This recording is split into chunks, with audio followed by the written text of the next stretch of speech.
Hello, I'm Becca Sagani, sacred activist and author of Venus and Her Lover, Transforming Myth, Sexuality, and Ourselves.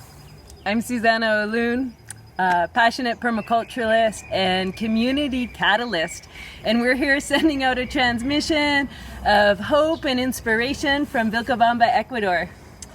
At Anarchapulco this year, I have two juicy offerings.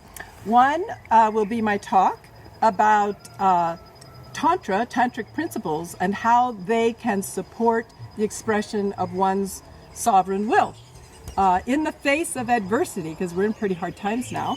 And the other is a communications workshop, a compassionate communication workshop, which is hands-on, doing the exercises. So I invite you to check them out. Sounds great. I'm going to be there. And I'm going to be sharing some seeds of sovereignty to offer the potential of ideas and the power of action to empower us to live a life of true anarchy and connection to the Mother Earth. Yeah. And in the meantime, here we are. We're surfing Samsara in paradise.